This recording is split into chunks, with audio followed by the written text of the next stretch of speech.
Welcome to the Joe Cohen Show. Join me as I share my experience with biohacking and invite top health experts to explore the latest technology, supplements, research, and resources for optimizing your body and brain. Hey everyone, I'm here with Dr. Michael Lustgarten. He is a scientist and the person behind the YouTube channel ConquerAging or Die Trying, where he details his biohacking journey to try to live longer than everyone that has ever lived. So this is the second time he's on the podcast. He's written a number of papers. I actually invited him on the podcast because I saw an interesting paper on the gut microbiome and skeletal muscle mass and physical function that he published it was a review paper, I think, in 2019. But in any case, he knows a lot about lab tests, and I wanted the last time I had him on, we spoke about lab tests. I want to pick his brain about new insights he has, what he does to live longer or die trying, and what kind of testing he does, what kind of markers he's looking at, what kind of things he does to get in the optimal range. So let's just, let's make this a little casual. I want to shoot some questions, see where we're going to go with it, and then we'll go down some kind of rabbit hole. But essentially, I think overall we're going to talk about markers, lab markers, and how to measure what you're doing is working, right? Because I think that's extremely important, especially if your goal is longevity. You have to use objective markers. You can't just be like, I feel good, and then somebody else may feel good, and you might die from a heart attack or from something that you could measure. So there's all kinds of tests that you could measure. And one of the things I really love about lab testing, and something I've realized over time, is that for every marker, you have an optimal range, right? And I think you agree with that. Is that correct? Yeah. Yeah. So you have an optimal range, and that optimal range is the ideal range for the lowest risk of mortality and the lowest risk of dying. And sometimes it's just an association, in which case it's still valuable, right? Because if it's just an association, you could still see if you have that association, right? And sometimes it's causal as well, which is even more valuable because then actually changing the marker will change the result. So the idea is that you want to try to get as many markers as you can in the optimal range.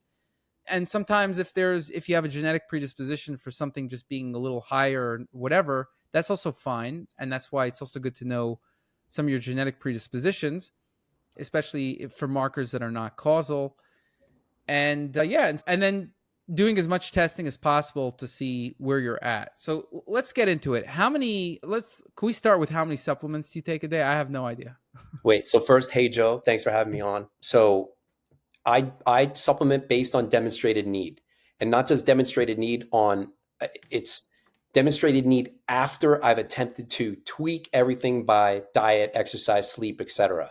And then when I can't make a dent there, then I do supplement. So for example, vitamin D, I take that probably 8 or 9 months in the year because I'm in Boston. I'm not on the beach in Miami year round. If I was, I wouldn't be taking vitamin D at all. But then my NAD, blood levels of NAD are relatively low for my chronological age. So I've been tinkering around with all the NAD precursors and trying to get that up higher. But even there, I've trying to tweak the diet. So basically, when a given biomarker is quote unquote out of range or not youthful, I'm trying to make little tweaks in the diet to get them into that quote unquote optimal range without messing up all the others that are already pretty close to the youthful or optimal range. So in terms of supplements right now, methyl B12, vitamin D, that's it, nothing else. Oh, wow. Okay. We have a very different approach with that. I go more the Brian Johnson approach, but I'm very curious to see what kind of results you have with that approach. So the worry that I have with the supplements is potential tolerance over time. Like now, would tolerance be a real thing? I don't know. That's one factor. But the other side of that is if I can't do everything I can just by the foods that I'm eating, and it doesn't have to be food. I'm open to the supplements, like I said, but demonstrated need. If I can't do everything by food, what's going to happen when I really need that supplement, right? And if I take the supplement only when I really need it, I think that would be the most efficacious. That should be when it works the most. But if I've been taking that supplement for 30 years and all of a sudden I'm taking metformin for glucose and then it stops working, what am I going to do, right? So I don't want to be in that boat. Interesting. That's a interesting That's an interesting perspective that I hadn't heard of before. Meaning, like you're saying that if you take it now, if you really need it, it's not going to be as effective. Maybe. It might Basically, not okay. be. I just don't know what the tolerance effects would be over time, but that definitely is a possibility. For example, type 2 diabetics that are insulin dependent, eventually it just doesn't work as well as it used to. And then what do you do? And then conventional medicine, their approach is we'll just give you more insulin, which is a disaster physiologically. Yeah, I do everything I can. Like, I'll give you an example. Blood glucose increases during aging. I started to see that, but I was playing with my diet because of this heavy pop culture focus on go high fat. If you go high fat, you shouldn't have high glucose, right? Okay, let's see.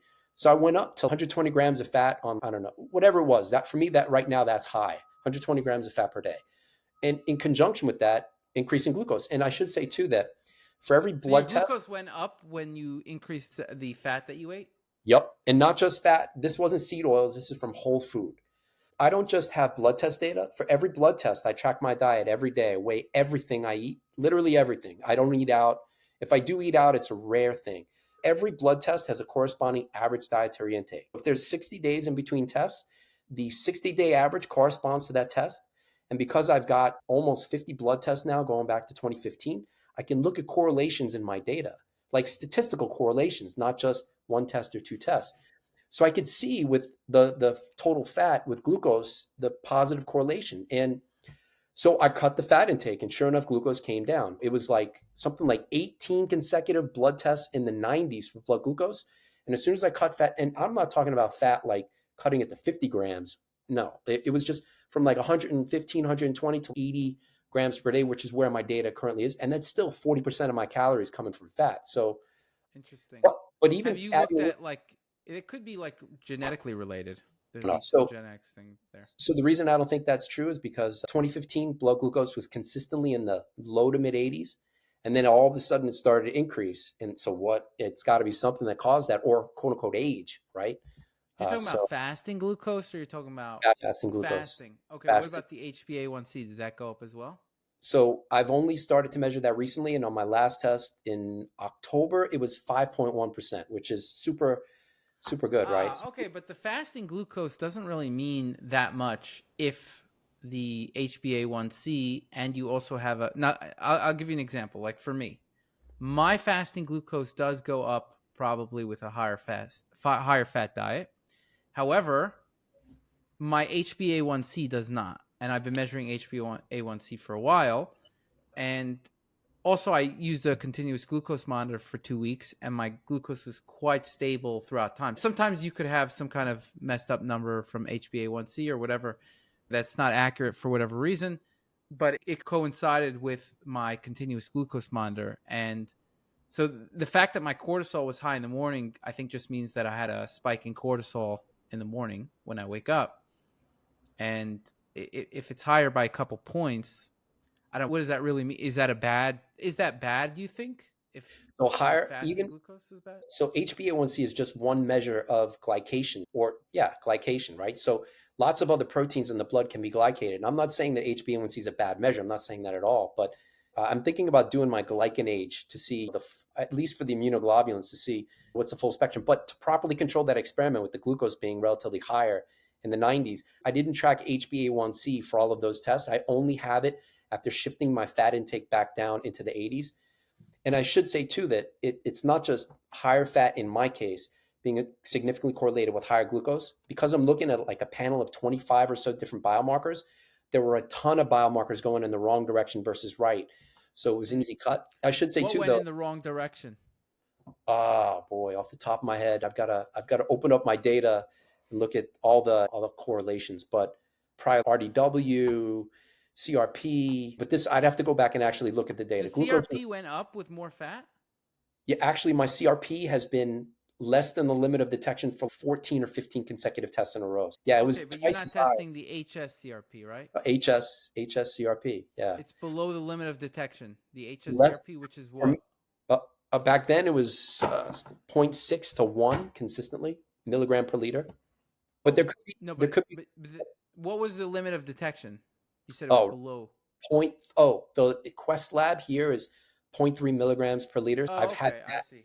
Yeah, But I'd have to look at the correlations, my list of all the data. Actually, red blood cells, which is interesting because they decline during aging. I quote unquote reversed that. But then when I looked at the correlations, higher red blood cells in my case, above 5, higher, it was significantly correlated with higher glucose. So those are two of the fat was significantly correlated with. So there is data, for example, hemoglobin, which declines during aging. You'd expect that higher levels of hemoglobin should be good, knowing that it declines during aging. But even too high, going above 16 milligrams per deciliter, increased all-cause mortality risk. So for whatever reason, going higher fat in my case, higher red blood cells, higher hemoglobin, higher glucose, it's probably, without measuring it, probably increased blood viscosity too with the higher red blood cells. So What is your red blood cell number? right now it's 4.7. 4.7. Yep. Okay. And hemoglobin 15.1, which is exactly where I want it. Those are as close to youthful as you can get. But Okay.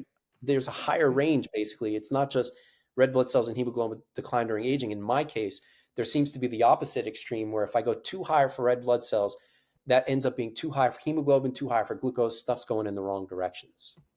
Okay, so you're saying if you have too much fat, your hemoglobin and red blood cells go up too much? In my case, yep. Okay, interesting. Yep. So it Yeah. goes up beyond, let's say, 16 for hemoglobin. And what do you want to keep your red blood cells under? So 4.7, 4.8, or in the 4.6 to 4.8 range for me. I want to keep it there. And not just that, I want to avoid any age-related decline. But it's easily malleable. I find that it's easily malleable by diet. And I have the correlations with what there's stuff in my diet like flax seeds, which are inversely correlated with red blood cells, meaning lower red blood cells with higher flax seeds. So I have to be careful not to go too high for that to try to make sure I don't. So it's all about finding what's the optimal dose for the even some. What is the highest like when does mortality start to go up with red blood cells? Is that beyond 4.8?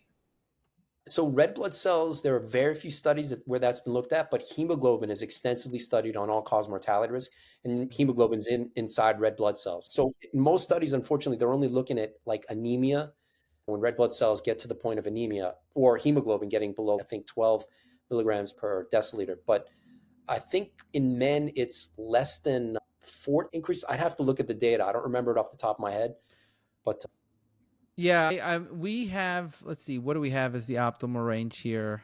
We have up to 16 for men for hemoglobin. And again, I mean, there might be some increased mortality, but I can imagine we put it a little higher for hemoglobin because there's also benefits. yeah, the risk there, I think, well, yeah. I think over 16 in the study I have in mind, there was like 300,000 people, men and women.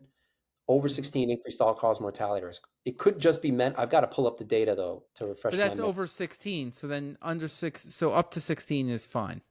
You I also think don't want to have under 14. So we have something like 14 that. to 16. Yeah, that sounds about. I may have helped design that range, which is crazy. That sounds like my range, 14 to 16 for men. Could be. Yeah, We did review all the ranges somewhat recently to see what the new papers were like. but it's But not it could just. be that stayed consistent for a while. Yeah, it's not just the 14 to 16, maybe the optimal range in men. It's then avoiding the age-related decline. So maybe you start out at 15.8, 15.3, 14.8, age-related trends, something that's going in the wrong direction. So I look at it as both. You need both of that. Is that because the testosterone is It important for red blood cells and hemoglobin, right? could be one factor for sure. Yep. Kidney function makes EPO. So it could be Right. testosterone, kidney function, red blood cell. It could be, yeah. Okay, that makes sense. I find that really interesting that you don't take any supplements. That's like very unique in this field, right? Because you're really into anti-aging. You got your ConquerAging shirt, Or die and trying. or Ditra. Okay, Yeah. and you don't take any supplements because what I find is that if I don't take any supplements, I have a bunch of lab markers that are not in the optimal range, and there's certain I need to. Okay, do you believe in the true diagnostic test at all? For example, you were on that board. I take that Oh, back. leaderboard. Yeah. What was your number? Let's see. Do you remember? Yeah. So they have two different leaderboards. One is most improved, and then the other is the absolute 6 month, 3 test average. I'm more interested in the absolute 3 test average over 6 months. I should be on that leaderboard, but Brian Johnson and his doctor Oli Zolman, they have some screwy rules about if I had 3 tests in 5 months, I don't get on the leaderboard. If I had 6 tests in 5 months, like how do you take the most recent 3 tests? So they One have some. second. So what is it? What's your number here? Most recent test is you got a 0.76 and your oldest two averages 0.855. So that's because, oh, here's the interesting story, which goes to supplementation. I mentioned my NAD levels are low or relatively Mm-hmm. low. Yeah. So I was taking 600 milligrams of nicotinic acid per day to try to boost Mm-hmm. NAD. I tripled my NAD levels, but my Dunedin Six pace, 16. Wait, 600 milligrams of what were you taking? Nicotinic acid. yeah. So I have 10 tests for True Diagnostics since 2022. 8 of those tests are 0.82 or lower. 0.98 on the day, same day as the test, 600 milligrams of nicotinic acid, which So you say suggests that nicotinic acid increases your rate of aging. very high dose. Because then I repeated the test with 60 milligrams of nicotinic acid. It raised NAD to 39 micromolar, not as high. And the epigenetic age on that day was like Dunedin pace was like zero point 0.8 or something reasonable in my normal range. Okay. It's just very high dose. Now, the question is it a high nicotinic acid dose or is it a high NAD dose? So I did that experiment. I took 2 grams of NMN per day, NAD, 60 micromolar, just like with high dose nicotinic acid. I don't have those results yet back from True Diagnostic, but if they're zero point 0.9 something, again, ridiculous, which is an outlier in my data, very high NAD could be bad for epigenetic aging. Okay, that's very interesting. So why did you decide on 600 milligrams? Is that because is it because you were checking your NAD levels and that's where it got optimized? So there's a paper that shows that it's called niacin cures systemic NAD deficiency, RCT in people. I think they used a higher dose. It was like 1,000 milligrams of nicotinic acid. And I've actually used up to 3 grams in the past for lipoprotein A. So I was like, all right, 600, I don't know. Let's just see. And then once I saw the Dunedin pace, and it didn't affect glucose, which it's been shown to do in my case for that one test. But yeah, I cut the dose down, no flush. The flush on 600 milligrams per day is outrageous for me. So I'm happy to make that change. But now I'm actually I took nicotinic acid out and I'm actually trying to increase NAD without messing up the Dunedin pace by increasing trigonelline in my diet, increasing dietary intake of that. I don't know if you've heard of trigonelline. One second, trigonelline. I heard of it. Yeah, no, it's on my radar, but I don't know. It's a metabolite, right? How do you also supplement with it? No, diet. First diet. Okay. What do So you it's do in your diet to increase trigonelline? You're trying to increase trigonelline? Yep. So trigonelline is methyl nicotinic acid. It's just the methyl group added to niacin, right? So chickpeas, coffee is a great source, but I'm not a coffee drinker. I have green tea every day. I just don't have the hydration space for more fluid. And I hate the idea of coffee breath, but chickpeas are a pretty good source of trigonelline. So I didn't have any people have been on me for a long time. Why don't you have legumes in your diet? It's a pro longevity, blue zones, all this. And I'm like, look at my data. What's it gonna? It hasn't. I don't have any room. So I Right. took out barley and oats, which isn't only like 60 grams per day total. It's not a lot. But in making that shift, I can get about 20 milligrams of trigonelline per day from chickpeas, which doesn't seem like a lot. But consider that 60 milligrams of nicotinic acid per day increases NAD. This is really interesting. So I took the Dunedin pace test twice, Yep. and the first time I took it, I was on high dose niacin, high dose, and I was also trying. I was doing it to get my LPA down, and it didn't work, so I just stopped it. And it also messed up other labs like HbA1c. It messed up. It increased my liver enzymes a little bit, things that are actually shown in the research, and it also lowered my thyroid hormone. So it was an experiment. And the reason I did the experiment is because I realized that I did a couple tests that indicated that I needed more niacin. And then I took niacin. I felt really great on it. And that was like 100, 200 milligrams, basically up to 500 milligrams. I feel really great on it. More than that, at some point, I don't know exactly what that point is yet. So that's what I have to figure out. Where is the turning point? Is it 200 milligrams? Is it 300, 400? My rule of thumb now is to keep it under 500 milligrams. And yeah, but I was taking at that point, the first test I was taking about 1,300 milligrams. My Dunedin paste was, wait for it, 0.72. I was taking I was probably taking about 250 milligrams of niacin. And my second result, I'm going to take the test again in February, but my second result came out as 0.63. Nice. All right, wait, so you had nicotinic acid for both, right? Yeah, but one was higher dose niacin. And then I realized I actually didn't realize what it was doing to my pace of aging, right? I wasn't taking it off. I was mainly doing it because there were certain labs that I saw were that I knew were actually this is a side effect of niacin, and the benefits weren't as large as I had expected. Meaning, there is a very big, there's a significant dose response curve. The For more sure. you take a little bit, all of a sudden you get a really good effect, and then you take too much, it just keeps going down from there. And that's just something I measured, which is why I do the pretty extensive lab testing. And I also go based on how I feel, plus the lab testing. And I'm at a place now where I'm pretty sure 200 milligrams is completely fine for me. Even if my methylation, even if my pace of aging goes up, because I feel like, meaning like, I don't trust it to the point where I'm going to be like, oh, it goes up a little because of this. I'm not going to do this because there's a lot of other factors I look at. And I feel like 200 milligrams a day is for me. Then the question is it 300? Is it 400? More than 500, I start to realize that it's probably not good. So I'm still trying to see what is the optimal dose for me.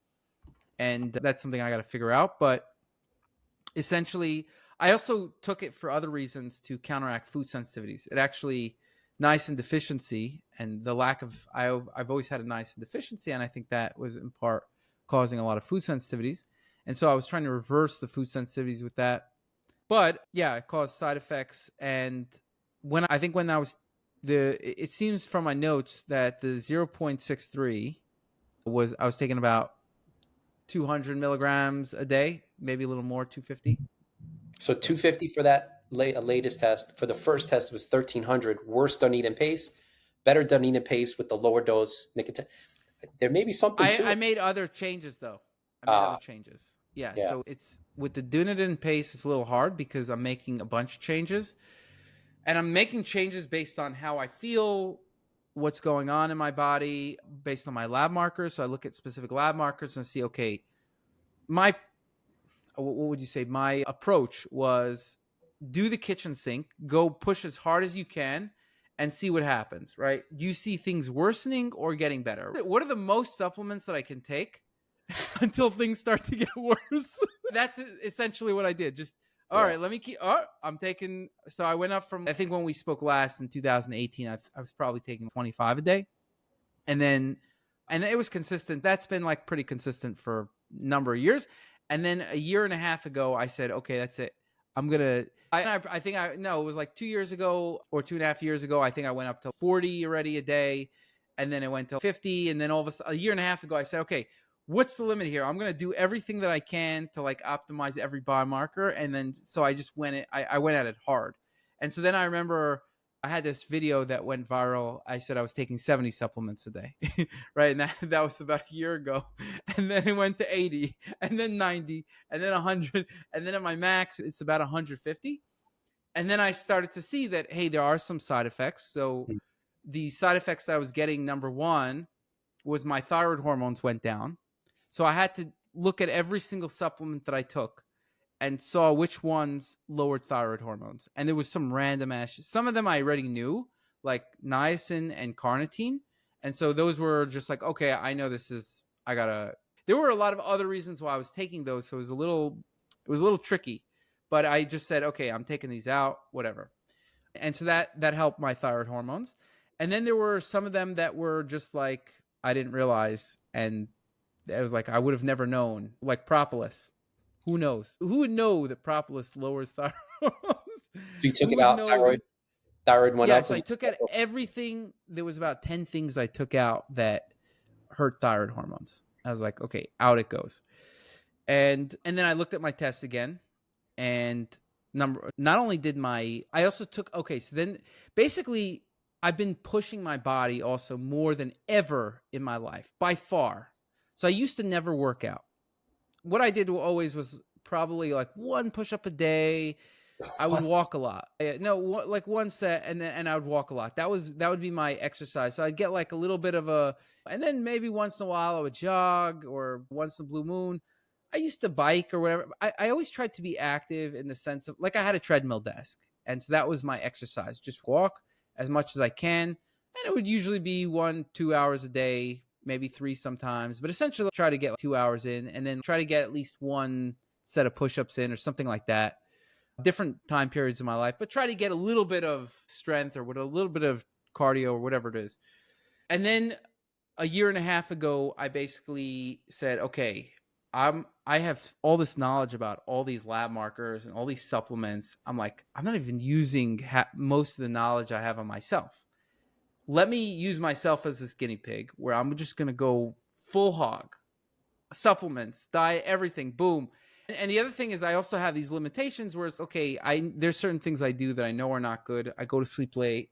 I screw up my circadian rhythm, which is pretty basic, but it's just like there's a trade off. So the question is, what would happen if you took out all the supplements? Would your Dunedin pace be zero point 0.6? Would it be worse? No, I'm pretty sure it would be worse. I don't Pretty know. sure. I can't know until I do the test. But when I take out the supplements, I notice things are worse. For example, Dunedin pace has to do with how stressed you are.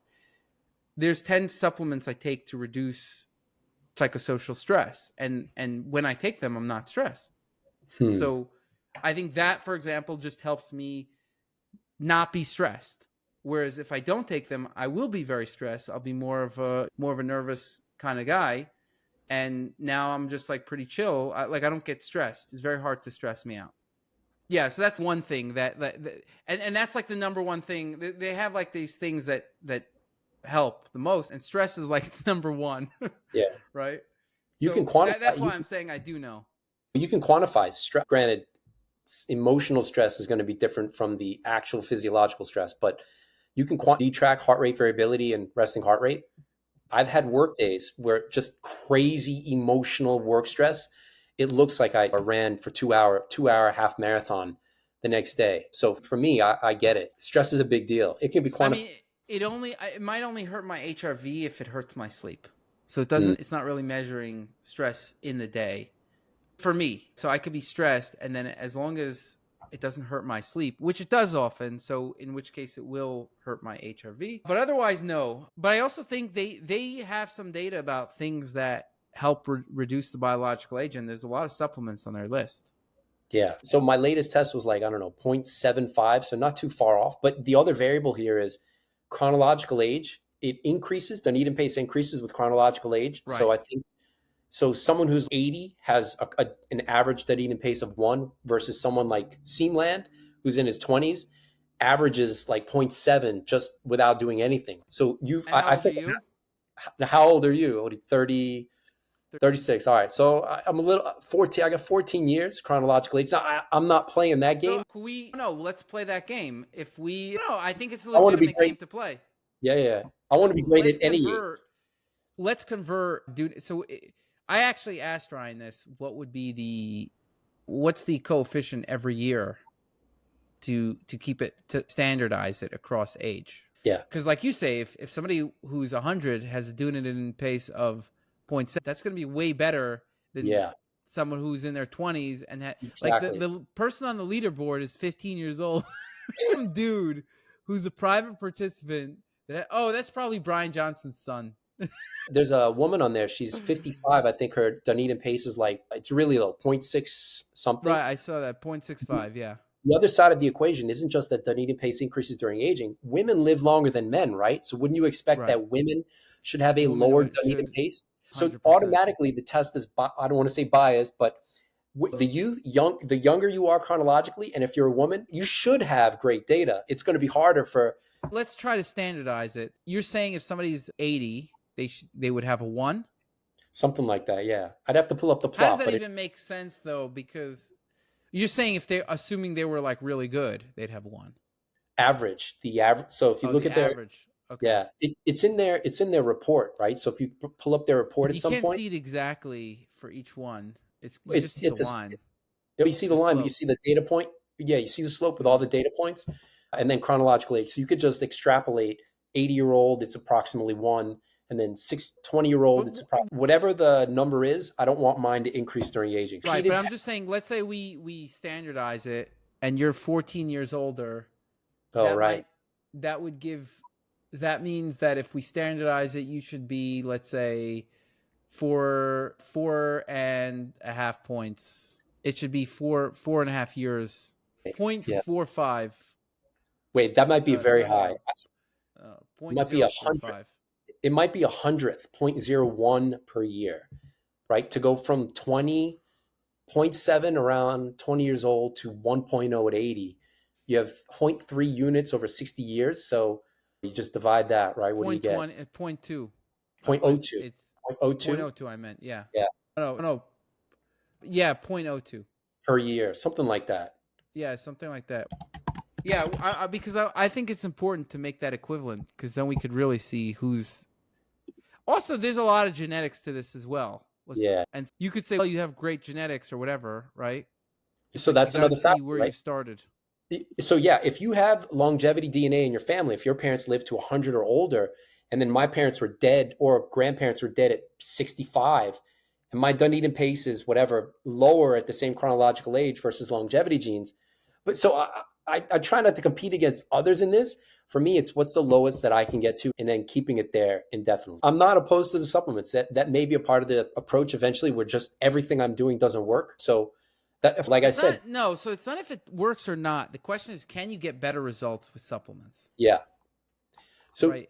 it's not. So then it's not just like one biomarker improves. It's got to be the net effect for me. So correct. 100%. Yeah, my most recent it's 0.78. That's from okay. I'm November. That's old data. That's another thing. They don't. 0.78. How many of these tests did you take? So I tested 7 times in 2023.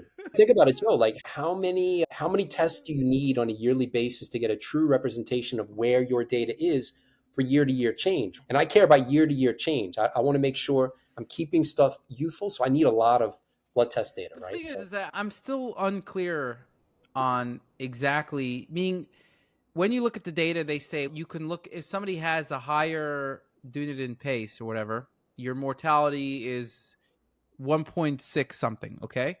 If you look at things like VO2 max, it's going to be much more significant than that. Yeah. Ryan says that this stuff is all included, but I don't see how the numbers add up, right? I look at mortality rates for a bunch of lab markers, and there's a lot of lab markers that if they're out of the range, your mortality is going to be 1.6 something or whatever, right? Somewhere in that between above 1.5. Now, some of them are a little lower. It depends on the lab. So I looking at it like it's really like people on the cutting edge who are really, because if you're not, just get a freaking CBC. Get your CBC, CMP, right? Unless you really have all those lab results dialed in, you're not gonna get the max benefit from these more advanced tests. But that's a good point about VO2 max. The prediction would be someone with the highest VO2 max should have the lowest Dunedin pace, right? But then there's probably some nuance there. Where's that upper limit, right? Is an ultra endurance athlete who's doing like a 72-hour run, is their Dunedin pace going to be 0.6 or is it going to be like 1.3, something outrageous, right? So the thing is, that's why the problem, whether it's Dunedin pace or any single lab test or VO2 max, there's limitations on the test. Yep. And so you want to go for the most, I think there's certain tests, basic tests that you want to, that are most important for every individual. We actually have a suggested labs feature. I don't know if you're on Self-Decode, but we have a suggested labs feature where we look at your genetic risks and we tell you which labs are most important to check for. So I think it's a pretty cool tool because it actually, like the stuff that comes up for me is, yeah, these are actually stuff that are out of the optimal range that I had to get in the optimal range. And so it's a cool test if you're not going to do every lab test like me, or I don't know, you do 50, but like I do 300 at a time. If you're not going to do that number and doing it in pace and this, that, like I plan on doing every test out there and doing them multiple times. Like I haven't gotten to every test yet, but I actually save the organic acids test to later because my theory was, the way I looked at it is, let me dial in all the tests that have the most research behind them. And the organic acids is like, it just doesn't have the research. So it's, you have to work based on theories and biochemical knowledge. And I feel like that's, people are taking that test first. I'm like, no, that's the last test you take. You know what I'm saying? Like, Agreed. So wait, I'm yeah. metabolomics, which goes to the organic acids point. So that is a part of the approach too. So it's not just, it's the CBC, which has about 25 biomarkers: immune cells, metabolic health, kidney function, liver function, inflammation. That's the standard. That's the foundation. But then I've added Dunedin pace, Horvath, telomere length, which may not be as important as a biological predictor as some other tests, but it's a hallmark of aging. But then the metabolomics, which has 600 blood biomarkers, right? So it's like you said, there's so much data. What has the most research? So I've been focusing on things like the kynurenine to tryptophan ratio, which is an integrated measure of many pro and anti-inflammatory inputs, EPA and How are DHA. you measuring that?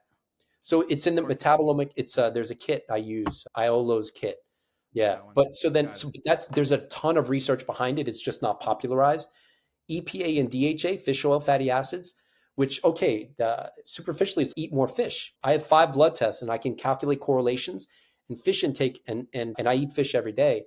And even fish oil, I supplement it with fish oil, not significantly correlated with EPA or DHA. So making sure that doesn't decline during aging, because that's associated with all-cause mortality risk. So then also I'm tracking, so there are uremic metabolites, which means that these are metabolites that are well known to increase in the presence of like chronic kidney disease. So creatinine is good, cystatin C is good, blood urea nitrogen is a marker because it increases with poor kidney function, uric acid, okay. But then there are these other quote unquote uremic metabolites. There's like hundreds of them that are known to increase during poor kidney function, which may be like a first signal, before creatinine goes up or blood urea. So I'm actually tracking that too. Which one? Cystatin C? Besides the statin C, so it's indoxyl sulfate. These are gut bacteria Oh, derived metabolites. yeah, yeah. These are uremic toxins. Okay. Yep, paracresol sulfate, indoxyl sulfate, TMAO, which could be coming from fish too, so I don't know. But so that too is on my radar. So But then you could even are take it as these elevated when you tested them? no, none of them are elevated, but knowing that they increase during aging, they increase in poor Okay. kidney function. I'm trying to figure out the recipe to keep them as low as I have a range, but it's still on the low side. And you're trying to do this all with diet, lifestyle, just diet Yep, and lifestyle. you got it. Okay. Yep. For now, And for I now, try to all do it with supplements. it works though. You want to hear about the one health hack that is sure to change your life? Okay, here it is.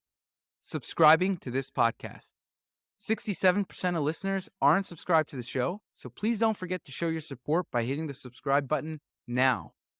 You'll not only be supporting the show, but also investing in yourself and your health journey, all while helping to keep us ad-free. Like, I used to be like a little bit of a loner in California, whereas I didn't really have friends and I didn't go anywhere. It was just, I wasn't exposed to germs. If I played volleyball, but that's outside, you're not really gonna get sick. And then all of a sudden, I moved to Israel, and I'm exposed to. I'm going out, whatever, indoors, gym, this, that, yoga studio. Everything's indoors here, and I don't care. I'm just getting exposed to everything. I'm traveling more, and I'm just like, all right, that's it. Got to expose myself and build up my immune system so that my immune system can handle all this stuff. And then at the same time, because my immune system was a breaking point, right? It was pretty weak in the past, where I get exposed, boom, I get sick. So I'm on a roll now where I felt that my body fought off an infection 4 times now, and I didn't get sick, which is definitely a record for me by far.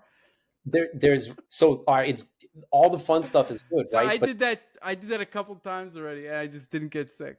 Right. yeah, wait. So there is cumulative burden. I get the build the immune system part of it, but then cumulative. So there are viruses that could lay latent for decades until there's like some mild transient immunosuppression, and then those viruses reactivate. Like Epstein-Barr virus is a great example of that, where you can be infected I already when you're have young. Oh, all right. So that's not an issue for you, but just the general idea of cumulative burden of infection can lead to problems later in life. So I get the build the immune system part, but I don't know. I try to be cautious. So you got the foundation though. So sleep, right? I'm sure you got leaner, which means you probably lost a little bit of improved body composition, lost some body fat, right? And regular exercise. So that's like the foundation. How much everything else is adding on top, you've got a lot of that dialed in. But wait, so my 14-year-old had COVID in, I don't know, May, April, something like that. So she tested positive like 9 days in a row. I'm in a 2-bedroom apartment. And so I'm like, oh, I'm definitely going to get it. Didn't get it. Didn't get it. She tested positive 9 days in a row. I didn't get it. So I don't know if that's my immune system. I don't know. Somehow I was just able to stay away from it, but different approach, but still same results, staying away from getting infected. I was going to Go say for two it. concerns, right? So liver enzymes, what are your liver enzymes with all the supplements? Because Brian's, he posts like single data points. He doesn't post I know. I don't his, like it. I don't like yeah, that. I but agree. his, So but his, I'll show you the full data. yeah. Here's the full data points, and you could see what I'm talking about. So you tell me a marker, and I don't know, I'll give you my full data points. Let me bring it up. ALT, AST. Okay, let's see. I started taking them here. October. This is where I went pretty hard on. I started going hard on supplements. You Can you see zoom in a little bit? 31. It's a little small for me. Okay. I don't know Yeah. if Yeah. I don't know. Sure. Oh, too big. All right, so you want it to be less than 30. That's for sure. Somewhere in the low 20s, lowest all-cause mortality I risk. looked at the all-cause mortality though. It depends. I only found 40 as mortality risk going up. Now, some of the times I do take it, it does. Like here, it's 25, 25. That's I'm not worried about that. 30s, the ones that are 35, 34, 39. And then I would take the average from year to year and then compare that. Oh, you tested a lot. Geez, November 4th, November 9th. I can send you that paper. It's 14 million people, all cause mortality. It's the biggest study I know, ALT, AST.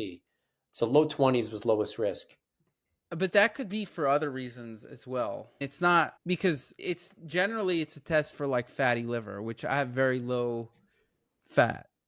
Right. But if So the liver enzymes are in the blood, there's an increased turnover of liver cells, meaning that there's an increased degradation, which suggests more liver damage at a 30s versus the lower 20s. what's the mortality risk increase from example for having, let's see, so if we look at it, I'm just, yeah, you tell us what the I think like it's what a would be the 30%, increased risk. 30%. I think it's 30% for higher than around 30. And then the lowest risk, it was like 18 to 22 median values. All right, so I just looked it up, by the way, and again, I looked at the first study that came up. So this one, Yeah, it yeah. says lowest was 16 to 25. Sample size. The sample size 49,000. I've got a study of like 14 million that I could pull up. Hang on. I got to go to my notes. It's crazy. But it's saying, let's see, it's higher than 56. A significant association of higher mortality risk was noted. Highest mortality rates were also revealed at serum ALT levels more than 56. Yeah. But you want to go with the largest sample size you could find. 50,000 is good, but 14 million people, it's a So huge population. low ALT also predicts all-cause mortality. Yep, that's What do they true. consider low as here? Low normal is less than 17, they Yeah, say yeah, yeah. here. Yep. And that's actually very significant, 1.6, which is like that Dunedin pace. Uh-huh. We suggest that low normal may serve as an independent predictor for increased long-term mortality. I wonder, yeah, I'd have to see what their chart says, their graph. But so we see under 17 is not good. Yeah. That's why I think that's probably why we have 17 here. Couldn't make sense. There's probably more studies. But 17, you don't want to have under 17. And then what do we have? Yeah, what does your So I'm looking study show? there we go. All right. So what is choice? It's actually 16.6 million people. AST median value 20. So lowest, so the referent was 20, and then 21 to 23 lowest all cause mortality risk for AST, and then the Yeah, but 30. you have to look at what the rate of increase, like what is the mortality rate of having a little bit higher level. So let's look at So my for, AST. for AST 27, an AST of median value of 27, 30% higher risk compared to a 20. Similar data for ALT.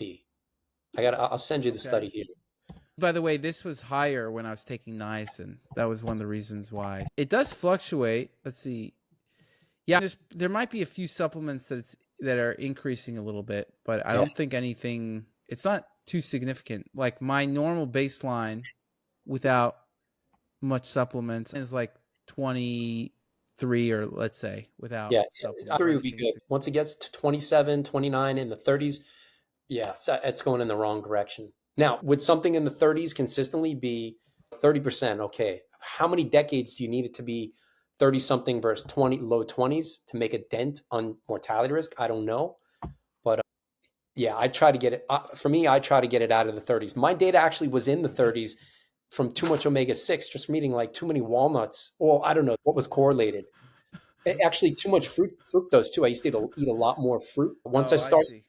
Once I saw the correlations, I was like, all right, I'll cut the fruit down in half, cut the walnuts down, and now my data is consistently low 20s. But I don't have supplements. I don't have 100 supplements to.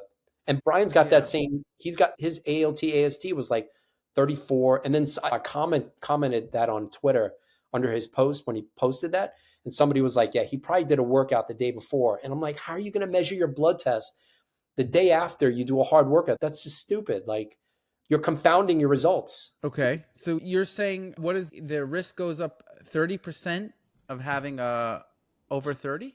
So it's for an AST, a median AST of 27 versus a 20, 30% higher risk. I'll send you the paper. This is 16.6 million people. It's Um table 1 or 2, table 2 maybe.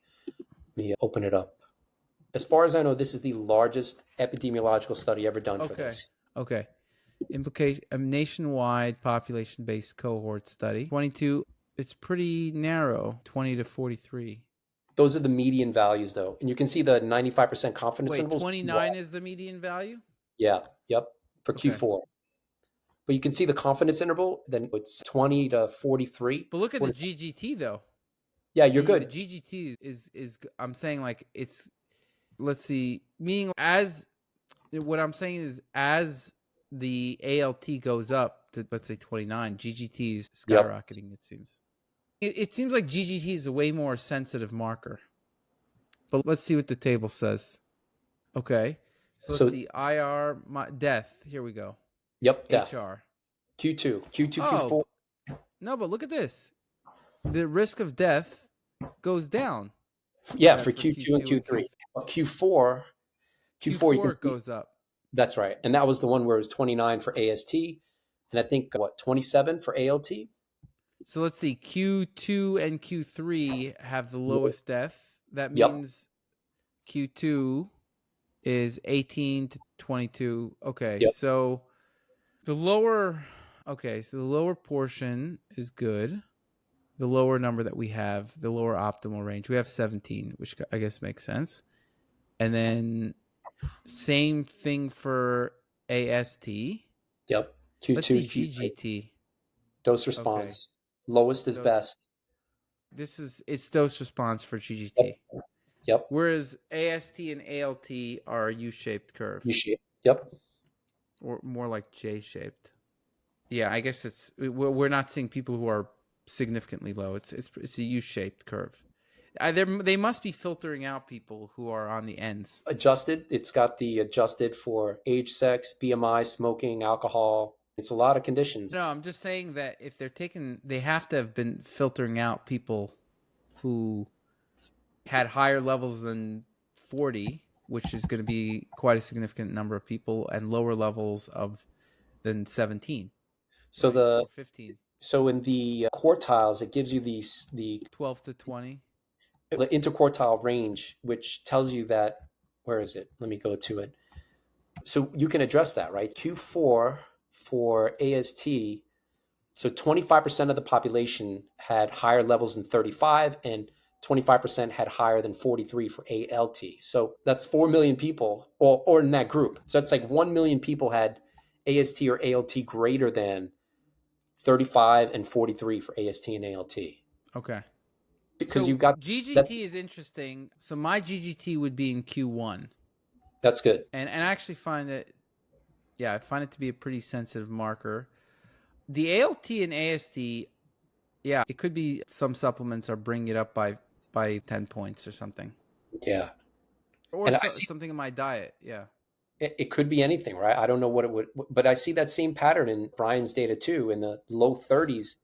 And it's I don't know which supplements or it's the cumulative, because the liver is going to detoxify, right? So And for me, it's is the supplement making liver markers worse, but 8 other biomarkers better?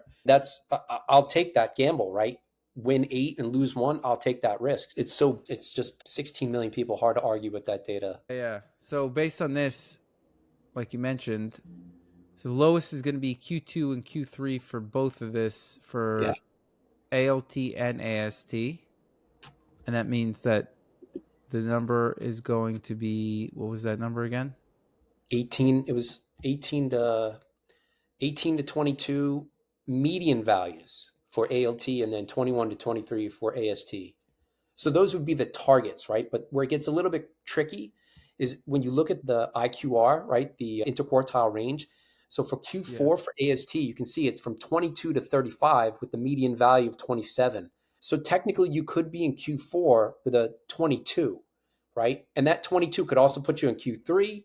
It could also put you in the IQR It's for, so that's the interquartile range, right? So that means that 25% of the Q4 had values below 20, and then 25% of Q4, so 1 million people basically wouldn't had. they, but then wouldn't they be in Q1 if they had below 20? So the lowest end of the IQR for Q1, Q2, Q3, Q4, you can see it goes from ALT. The lowest end is 12, then it's 14, then it's 16, then it's 20. So you can see that the range shifts. So each of these quartiles has a range, right? The median being, so ALT, the median being 15, but then you have the interquartile range. You can break it down for, so like Q1, for the lower end of that range, 20 of 12, 1 million people had ALT less than 12, 1 million people had 12 to 15, and then 15 to 21 million people, and then 1 million people had 20 or Okay. 15 to 20.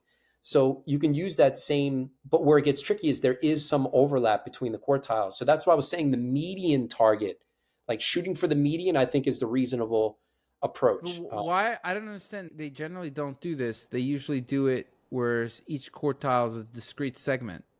Should be. Yeah, I don't know why it's a little It's confusing like weird that. how they're doing this. Is because you could, if you're, let's say, number 20, you could be anywhere from the Q1 or Q4, depending on, Yeah, because you could see which that in Q4 there's a range of 20 to 43, and then Q1 there's a range of 12 to 20. I don't understand. but from their data though, with the Q1 to Q4 base, you can see that the IQRs increase, right? The rate, the it's not just 15 to 18 to 22 to 29. You can see it goes from 12 to 20 to 14 to 24. It's increasing with, so it basically shows that when you get to Q4, if your ALT or AST is increasing over time, you're going in the Mm-hmm. wrong direction, right? So, Mm-hmm. but that's a fair point. Some of the data does overlap, so it makes it a little bit confusing in terms of interpretation if you only have one test. Yeah, But you've got a there's a mix. little. You've got a mix of data where a Yeah. little bit in the 30s and a little bit in the 20s. All I'm saying is the target should probably be lower. I haven't measured my sperm count. Total testosterone last test was 896. Okay. I don't think that'll be an issue for me. Not 896. That's pretty good, and that's naturally like that. natural, no TRT. All just All natural. And what's your workout regimen like? whole body compound movements, a mix of calisthenics, weightlifting, mobility, Okay, so flexibility, balance. you're on the Peter Attia train in that regard. No, definitely not. He trains way more than me. He's got these arbitrary standards of zone 2 for everything. And if you can't do a farmer's walk carrying whatever, it's nonsense. It's utter. Not, the other thing too, I guess I'll put him on blast. His book is basically eat real food and exercise, but I won't tell you which diet is best. Take a statin. That's basically what it is. Eat real food, exercise, and take a statin. That's also that's not an advancement to me. Right. So Right. my approach is the precision nutrition. How can we use the biomarkers to guide what's the best diet at the individual levels? Okay. What, and your cholesterol is what? Total cholesterol is Your about LDL. 150. Generally, I can tell you the averages, but it's probably around 80 to 85 average. And did it ever go up? What was the highest? So when I was eating the higher Okay. saturated fat, it was a lot of coconut butter. I got it up to 80. It's very Your malleable. LDL was 180? Oh, sorry, total cholesterol. So LDL was like 120-ish, somewhere in that range, Okay, 150, so that 120. my highest was like 230 LDL. Ah, So where it differentiates is that high fiber diets have been shown to reduce LDL. So I'm eating 85 grams of fiber per day right now, which most people probably don't do. I'm So guessing you that's don't. no. So I did an experiment where I ate tons of fiber, like tons, But 5 grams. resistance, No other ones. Oh, whole food that including resistant starch, whole foods, everything. Salad, supplemental fibers that are supposed to reduce your cholesterol, like glucomannan. All fibers really. Psyllium husk, resistant starch helps a little bit. Like they all didn't work. help a little bit. No, like it maybe helped 10%, but Mm. I also think that was one of the factors lowering thyroid hormones. I was taking one, for example, glucomannan, and that lowers thyroid hormones. And glucomannan, propolis, carnitine, and niacin, I had to either get rid of, or the niacin, I reduced it. Oh, one other thing, I got so bloated eating so much fiber, like Yeah. it was nuts. So that it depends on which vegetables too, because I was eating at one point 1,000 grams of broccoli per day, and I had that problem. But so I don't do 1,000 grams of broccoli anymore, but I have titrated the fiber down because there is an upper limit in my case. But in terms of bloating, I don't have that problem generally. But in terms of fullness, nothing else. I'm a volume eater. I've got like competitive eater DNA. So if I'm not eating big volumes of food, it's hard to be Uh, satiated. okay, so you don't get gas from eating tons of fiber? Generally not. Nope. Which I don't know. Yeah. There is some data linking like gas with short chain fatty acid production, which I want to have a lot of the short chain fatty acids, acetate, propionate, and butyrate. So I don't know if that's a good thing or a bad thing. My soluble fiber levels are like, or intake is like 5x the standard American diet. So I can't imagine it would be bad. Mine was like really, I was trying to really load it on to reduce my LDL cholesterol, for short chain fatty acids, for a bunch of reasons, to reduce the actually indoxyl sulfate, one of the things you mentioned, and just other kidney uremic toxins, and just a bunch of different stuff. I also try to get my urea down, because my urea is always high. I think I may have figured out why, and so I'm doing more experiments now. But Wait, so what? So what's your hypothesis? Because I can tell you probably exactly what it is, but let's see. there's a very clear reason: eating too Yeah. much protein is going to Yep. increase urea. Okay, Yeah, assuming that's assuming normal kidney function. Because right. if kidney function is getting worse during aging, even with this, the same amount of protein, urea will increase. So here's an interesting thing. Did you see that new study with the biological aging using the UK Biobank that was more predictive than the PhenoAge? Do you More mean predictive omega? than Levin, Wait, huh? do you mean? Oh, wait, which? Let me find that study. You know the Levin study with the Of PhenoAge, course. right? Yeah, of Yeah. course. I use it. I use it every blood Okay. test. This is a new one, by the way. It's October 26, 2023. If you haven't seen it, Yeah. not. But it says they compared it to PhenoAge model, and they have a 11% increase in predictive value. I wait. I think I did see this. So if you look at the C index or the area under the curve, it's very close to PhenoAge. Not that I'm saying PhenoAge is the best, but Okay. it's not like a 20% better. Well, they say 11% better. So wait, so biological age clocks are indeed a part of my approach, but that too is like the quick and dirty, and that's like the cutesy number. But they have blind spots. Like for example, PhenoH doesn't include blood pressure increases during aging. Well, every test has blind spots, right? There's Yeah, no question about it. That's why I was saying before. I agree with you, by the way. We don't have to go through every blind spot of the yeah, PhenoAge, because obviously they're not testing blood pressure. They're not testing a million other things, right? It's actually just like simple CBC with a CRP or something, right? yeah, yep. Well, I'm curious what markers that Or they've CRP. compares. Yeah, so that's what I want to show you, some of the markers that are interesting, and because it's actually relevant to what we're discussing now. Here it is. So we're actually going to integrate a biological aging test, and because this is more predictive, we were going to go with this one instead of the PhenoAge. Aha. But it's basically just going to take all of your if you have them tested already, we'll just give you your biological age, and if you don't, you could get the tests, buy the test or whatever. But you could see which ones are bad. Cystatin C means it's increasing your risk the higher it is. Okay? Yep. And one of the reasons why I'm not worried about my kidney function is because my cystatin, when I take supplements, my cystatin C actually goes down. And when I don't, it goes up. Meaning like when I'm taking less supplements, it actually goes up. I think that I know which supplements I think, like the stuff that's good for kidney function, I think makes it go down. But a quick point. Uh, So cystatin C was that besides age and sex was the highest predictor of it was biological one age. of the one. Yeah, that's what Yeah. it showed. Right. But We'll go so, back to that in a second. I just wanted but to show so, you my cystatin C oh, here. yeah. Okay, you could see there was 0.69. This is with less supplements, and you can see it's going down, and then it went down to 0.6, 0.61. Wait, so what happened for that 1 milligram per liter Oh, thing? this is the last time I got sick. This was Haha. an infection. Yeah. So And do this you was track? I was on the red eye. Ah, So actually this was before the red eye. This was I actually got good night's sleep this night, but my body was fighting infection. I didn't know it. So I think what would have happened normally is if I was living a good lifestyle, not and I slept that night, I probably would have fought it off. And what happens is because I didn't go to sleep that night and my body was already fighting the infection, I got sick. And so there was a lot of markers that came back weird after this one that would indicate that I was sick. do you track? So, I see a lot of data, but do you track it? Do you take the average for your year, for cystatin C and everything else, and then track that over time? Because cystatin C increases during aging. So you want to make sure not just that it's low, zero point 0.6, zero point 0.7, but you want to make sure it doesn't go from 0.6, 0.65, 0.75. I Still, haven't been tracking it for too long. So the first time I took the test was 0.69, and that was 5 years ago, around hot almost. And I've gotten older and it's gone down, going in the news. right direction. Yep. Now, so cystatin C was actually the number one test they have here, right?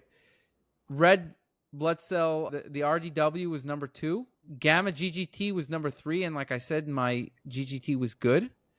So if you actually look at all the tests they use here, they actually don't use even the LT and AST, number 1. Yeah. Use that to predict. Like in this test, actually, all like this, my biological age is going to come down like quite significantly from this test because it happens to be that the markers that they're using here are the markers that I'm quite strong with. And in this case, urea, it actually Yep. shows an anti-aging effect. Like so if you see having higher, blue indicates that higher levels reduce mortality hazard. Yeah. I can explain why that is. And creatinine as well. Look at this. So Yeah. urea and creatinine, which typically come up a little higher for me. Like you But said, yeah, creatinine is proportional to muscle mass. Muscle mass declines towards end of life. So lower muscle mass, lower creatinine.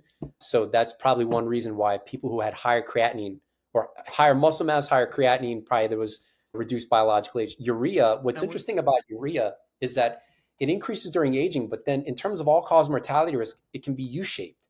So then how does that make sense where it increases during aging, but then mortality risk is U-shaped, right? It should be, it just pretty much increases just like the aging data. But urea is produced by the liver. Liver function also declines towards end of life. You could have deficits, people who are very sick, comorbidities with liver dysfunction. You could have very low levels of urea productions to have low levels of urea in blood. So that's how I would explain that one there. I wouldn't go too high on urea too, though, because that can mess up the gut. could be my urea always tends to be high, but you could see it's like low 20s usually. Yeah, that's protein intake. You got a It's a lot. protein intake. I take in a lot of protein, right? What's your CRP? What's your CRP usually? It's pretty low. So it's the HSCRP, it ranges, but it's here it's 0.2, 0.25. It's under 1. Higher protein, higher urea. Urea can actually degrade tight junctions, intestinal tight junctions, making it easier for stuff to leak into the blood, activate the immune system, HSCRP, which could Oh, be, interesting. yeah. And I can send you all the data for everything I just said, all the papers. But Yeah, so we'll see. I'm that could be one of the reasons why, you know, fighting off infections a few times. And I get the traveling lifestyle is a challenge, and you're out everywhere and doing all the things. And I get that it could be a challenge to keep CRP low, but it could be as simple as just so. For example, protein intake. Stu Phillips, they've done meta-analyses on what's the maximum amount of protein intake that maximizes muscle gains as a result of strength training, regular strength training. And it's 1.6 hmm grams per kilogram. So I wouldn't go above that. If you can cut your protein intake to 1.6 grams per kilogram, I think that I have should, like 2. I'm pretty yeah. sure I have. Uh, Maybe, let's see, I'm 80 kilos. Yeah. So So 80 128, kilos. If it was one, two, then it one, would be 160. You're saying I should consume like 128. I probably, 128. honestly, I don't know. It's hard to know exactly how much I consume. Like, I can only know from the powders that I take, but I'm still deficient in certain amino acids, which is why I Hmm. started supplementing with digestive enzymes. So if you look at certain amino acids, I'm low on them. So Like, then I couldn't was you low on craft? histidine. I was low on Oh, arginine, for example, and histidine.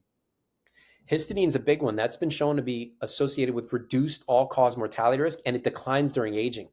So look, so it was here, and you see it jump because I supplemented with histidine. Oh, Yeah, so I tested it twice to make sure that it's not a fluke, and it actually was lower the second time. And then I was like, okay, let me, and I actually felt like a really good effect from it. That also is an indication that I was deficient. do you have And ergothioneine? yeah, Do you have ergothioneine in your data? no, I don't test for that, but I do supplement with it. Ergothionene's a big one. It declines during aging. You know this stuff on cognitive function, but I think supplementing with it may not be the best approach because it can be, the question is why would it decline during aging? And it can actually be degraded by gut bacteria. There's long story short. I got a long story short this, right? Gut bacterial pH of the gut becomes more alkaline, which is a bad thing because when the gut pH becomes more alkaline, that enables potentially pathogenic bacteria like enterobacteria to bloom, which are they contain Mm-hmm. genes that can produce indoxyl sulfate, pericresol sulfate. The short chains acidify the colon, which help keep enterobacteria low. So anyway, Okay. centenarians, for example, have a gut pH of 8, and their ergothioneine levels are generally pretty low. The long story short there is ergothioneine can be degraded by gut bacteria, and the ergothionease gene is maximally active at an alkaline pH. In other words, aging, more alkaline gut pH, more ergothioneine degradation, and you know what it's converted into? Trimethylamine. So Okay. increased TMA, which potentially bad for the kidney, potentially bad for cardiovascular disease, all because of the gut. So yeah, Iolo's kit doesn't measure ergothioneine either. I'm trying to get them to measure that. I think it's a big one. And I Mm. should say too, I've got insider info. We're looking at centenarian data, long life family study, and another one. And we see the ergothioneine to TMAO ratio. Centenarians have a longer survival versus shorter survival. The shorter survival being they have a lower ratio, meaning less ergothioneine, more TMAO, versus the ones that have higher ergothioneine and lower TMAO. So I think that's a big one. I'm actually going to go after that in a grant for Parkinson's disease and see if I can flip So you that wouldn't ratio. supplement with it, you're saying? Because So the reason I don't know if that's the best approach is sure, you'll increase circulating levels because when you eat it, it'll get absorbed through the small intestine. But mhm. if any of that gets to the colon, then you've got it being degraded by gut bacteria into TMA, which potentially may be shooting yourself in the foot at the same time. That may be why some of the RCTs that have used ergothioneine didn't see an effect on like cognitive function. I felt good cognitive function when I first started it. I don't. Now it's just part of my protocol. So you're young, right? So your gut pH probably more acidic than someone who's a lot older. Whereas for them, maybe it's more important to work on acidifying the colon, whether through its fiber or polyphenols or whatever can best do it. What is your urea? Let's say that you Consistently like to 10, have 10. Interesting. 10. But my protein intake is 100 grams per day. So I'm at like 1.4, 1.5 grams per kilogram. I'm trying to stay within that 1.6 window. Okay, interesting. But But like I said, this is saying urea actually having higher levels can help. Again, this is a little yeah. different than certain data. It depends on with these biological clocks. It's not U-shaped. It's unidirectional. If you're in this direction, it increases your age or decreases your age, right? So they probably had some segment of the population that was end of life where lower levels of urea, you could find that's the rare exception. I can imagine knowing that it increases during aging, except for the end of life where poor kidney function can't make urea because urea is made in the liver. Sorry, poor liver function. So in that case, I can see how, like I said, the U-shaped association for all-cause mortality risk. So the too low would be at advanced age. It could So be. That could be. technically I'd be on the increased slope for all cause mortality risk, but low levels are found in youth. So that's a big part of this too, Joe, is the nuance, right? For example, too, Most of the LDL story, where in terms of all-cause mortality risk with LDL, most of the models haven't adjusted for comorbidities or all of them. There's a study that just came out with 5 million veterans where they adjusted for, I don't know, 11 comorbidities or 14, something a lot. And Hmm. the increase, because LDL all-cause mortality risk can be J-shaped or U-shaped. And that's why a lot of the high LDL people have been like, yeah, look, if you're at low LDL, it's bad for you. Higher is better, or relatively higher. But when they adjusted for comorbidities, because LDL declines towards end of life, all-cause mortality risk wasn't significant anymore at the lower levels.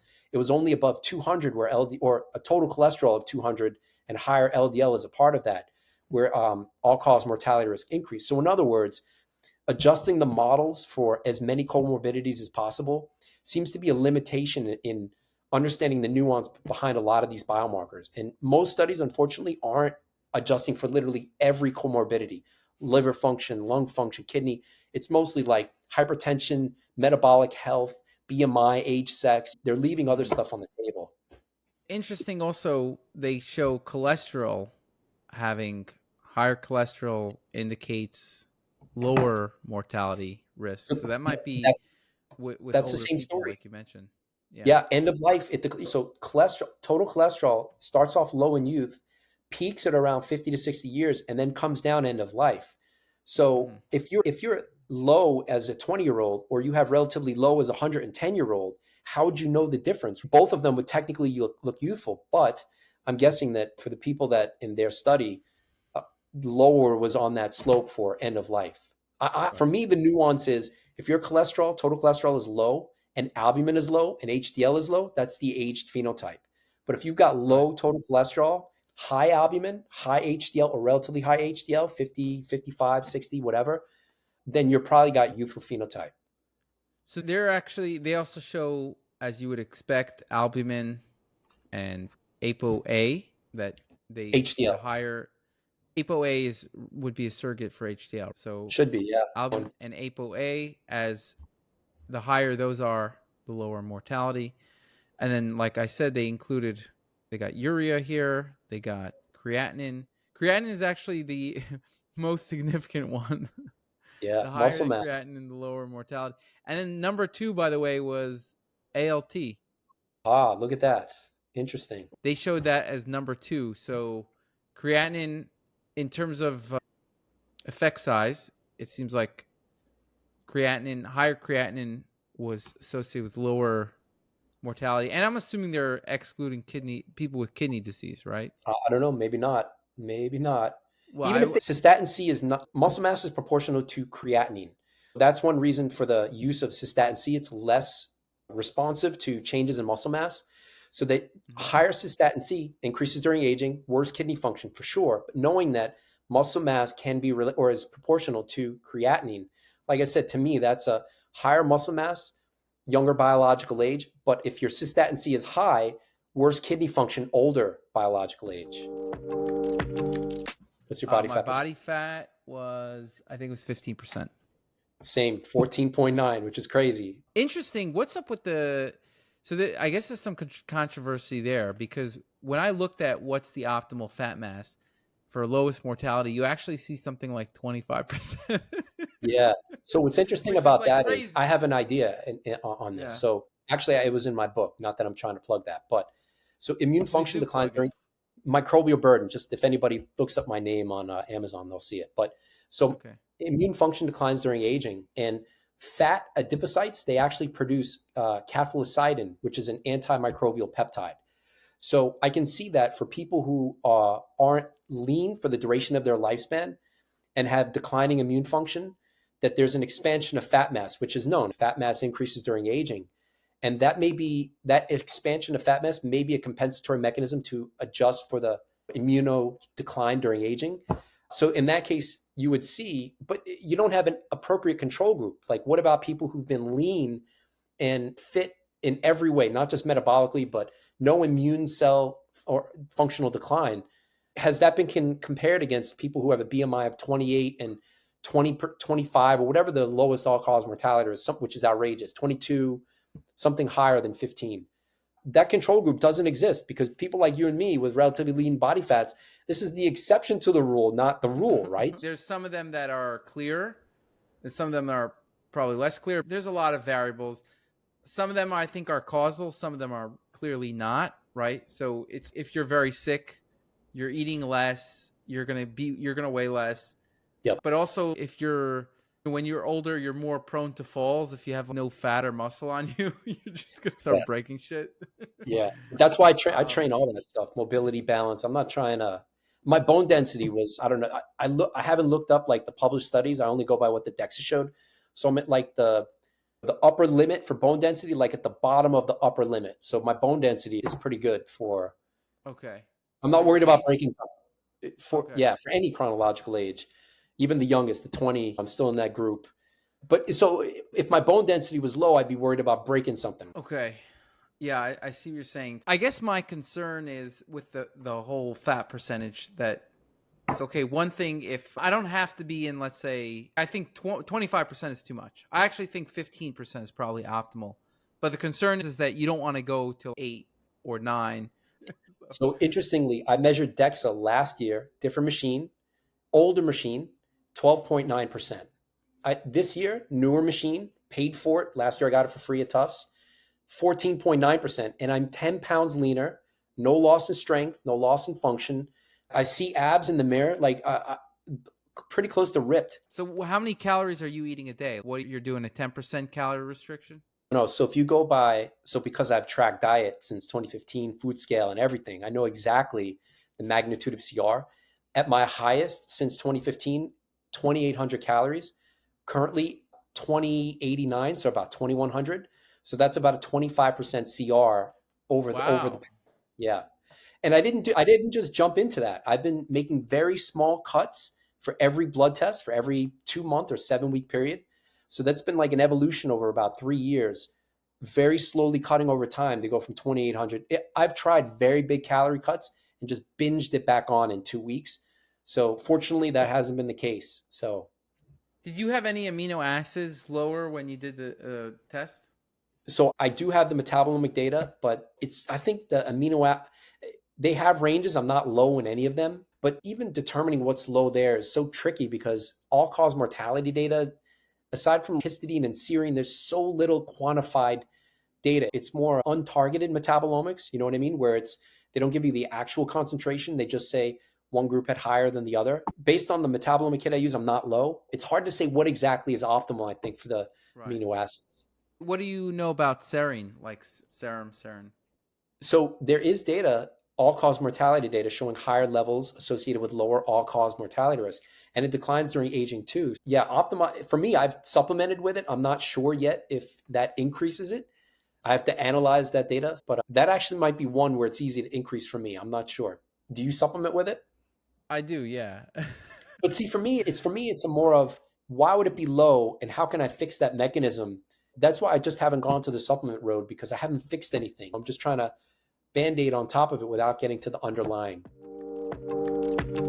Have you ever done a biomarker versus biomarker correlation in your data to see No, if it's no. that'd be because you have a lot of data, you could technically do that to see if phosphorus correlates with creatinine, cystatin C. Yeah, I might do that at some point. That's a good idea to do it at some point. I feel like right now there's enough to look at Yeah. it and get like a general like. I take notes about what I was doing, and then I'll look at it and be like, what was I doing differently, and trying to just get some picture of that. Yeah, I'm trying to get the lowest hanging fruit, and then I could go deeper, do more testing further. Like I'm not even at the point where I'm just getting to the point where I'm gonna do the organic acids testing, and I'm gonna also get into metabolomics as well. I feel like there's some room there, but again, that's advanced stuff, right? You want to Yep. make sure you've got these things down. These are more important, phosphorus, than something esoteric, some metabolic product or something, right? Potentially, Um, right? It's just more studied. it's more studied, but that's the idea is that it's more studied. So you're probably, at least it's more relevant rather than if you change something in your metabolome that is not as well studied, you might even be harming yourself. Whereas there's some correlation that it might be good, but actually it's not. Yeah, and acetylglucosamine. I don't know. I don't know if that thing is good or not. Like saw some studies that higher serum levels was not good. I was just trying it out again for the tendons. I don't think I don't know if it helped at all, but I'm experimenting. Do you know anything about that? No. So when it comes to the tendons and ligaments, are you familiar with the knees over toes approach? That whole his whole. Are you familiar with that? No. Did I do in my left knee, but that's been going you? on from like heavy squats for like Okay. decades. So it hasn't gotten worse. And I may be making it better, but I'm not sure that any supplement would help it. For me, I don't know that any supplement would help, but you can actually train like your ligaments and tendons by stressing them, by putting them in positions where they'd have to get stronger, right? It's like full range of motion, squats and deadlifts and lunges. So I try to have as close to strength through a full range of motion as possible, which has helped with for me for like knee joints, like the actual joints feeling good. So I don't have any issues with joints or ligaments and tendons. Interesting. Yeah. Yeah, for me, I think there's some of those issues are somewhat genetic. Like some family members have tendon issues as well. But yeah, but I think it seems that they've basically like my approach is try to do as much as you can with supplements. And then once you're whatever's then you could go to like me, I don't it's just my personal approach. Then Yeah. go to like physical therapy or do things like whatever you can't improve at that point. I'm still at a point where I'm making improvements, and I think I might not need any physical therapy. So I think, yeah, meaning like, based on my newest experiments with higher dosages of inositol, I don't think I need to do the physical therapy, even though I'm sure it'll help. But it's just it's more time consuming. I'd rather figure it out from the supplement approach first. Like So I, I've the first thing I do is go to supplements. so I've physical therapy. I've tried it before, and I found it completely useless for me. Yeah, because they're doing the basics. It's not. It's I'd helped look a at. lot of people. Like when Yeah, I just ask people, they're like, yeah. yeah, it helped me a lot. So there's only so much in terms of range of motion that the joints can move through, right? So it's Mm-hmm. something I don't know. The knees over toes approach, for at least from my knees, my left knee in particular, I can see and feel a difference by actually training the joints. You know what sissy squats are, where you put a lot of pressure on the knees. It's almost like a lean forward kind of squat. You're on your tippy Okay. toes.